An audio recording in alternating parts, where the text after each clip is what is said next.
ArtAffects, and I'm out of the ordinary. I'm sixth generation Appalachian, and as a child I always worked with things of nature and would create things, and in 1992 the gourd bug bit me, and I've had the disease ever since. And you have with you a penguin. this is one of my penguins. They all have their own little personality. And a lady just told me last week who had purchased one of my penguins that every time that they looked at the penguin, it gave them a lot of joy and happiness. And so we have a lot of fun with these penguins. But the gourds speak to me. I just go out in my gourd yard and take a basket, and gourds jump in the basket. And it's not a lot of work because they all say what they want to be. Really?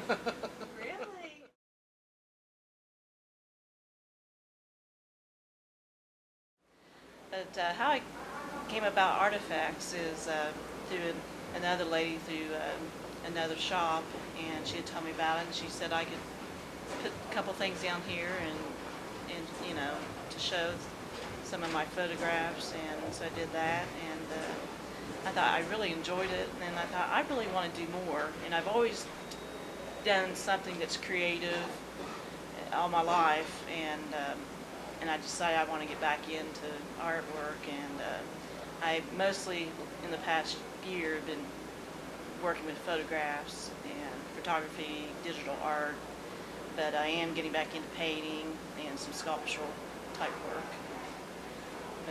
But I love this place. It's nice to be able to relate with others who enjoy the same, you know, type of work. And it's also. I do egg art, which is a very ancient art that the Hungarians, it's actually the Hungarian scratch eggs. And that goes back to Attila the Hun. I learned my art from my great-grandmother. I asked her one day, how did they do Easter eggs when she was a little girl? Because they didn't have these fancy coloring things that we have now. And she said, well, they actually went out and they got walnuts, and they also had onions, and they made a tea and dyed the eggs that way. So I told her, well, you all got brown eggs for Easter? She says, no, they scratched a design on it, and so she showed it to me. And I just fell in love with it. President of the Artist But Guild. then, The art that I do is eclectic, is what I say. It's a fancy way of saying I don't quite know what I'm doing yet. So right now I have some painted glass, ceramics, and right now I'm setting up some wooden pendants, necklaces, similar to what I'm wearing now. So hopefully I can get some more time to do more art and that sort of thing. Okay. I'm making jewelry, and in my art I'm trying to use more natural beads, natural material, like coral beads, necklace with coral beads, turquoise bracelets. Turquoise is pretty. Yeah.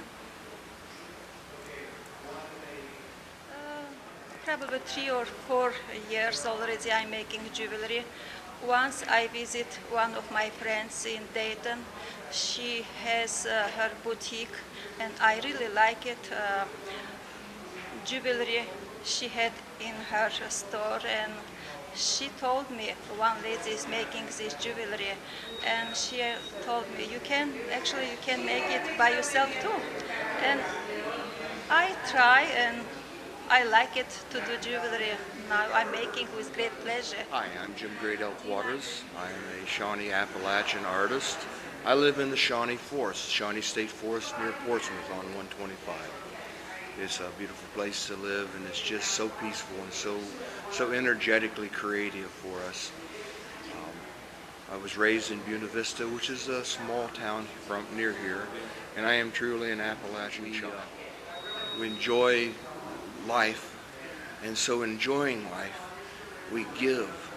And the way we give is we tell the stories with my art. And each of the pieces I do has a story behind it. In fact, I endeavor to make the pieces have individual stories attached to them, so that the art patron who buys my piece, or as I say, they adopt my piece of art and they take it home and care for it, they have the story behind it, so that when someone comes into their home and says, "What's that?" then they can say, "Well, let me tell you." And it makes them an art critic, makes them an art expert, but more importantly, it makes the attachment between myself. Much of my work is done in pen and ink. I enjoy doing it. I do the crosshatch work of the turn of this last century, 1900s, in the newspaper and magazine, when things were done on offset lithography instead of dot matrix. So it gives a different attitude. But I also do watercolor, and I do sculptures and assemblage. I haven't really defined my art yet. I mean, I'm trying so many different things to see where I land. I mean, they say if you write something, if you're going to be a good writer, you're going to have to find something that means something to you, that works from your heart and motivates you, and it's your passion. And the bad thing about being an artist is everything's wonderful. You don't have favorite colors.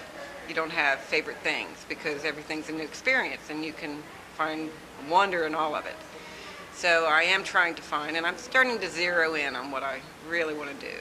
And I want to do art that has And it was actually my wife a who said social maybe you ought to commentary on it. consider doing what you're doing full time. And it was always something I considered doing as a hobby after I retired. So the space I was in at home was not real conducive to the size work I wanted to pursue. So I come to Portsmouth in town looking for a building.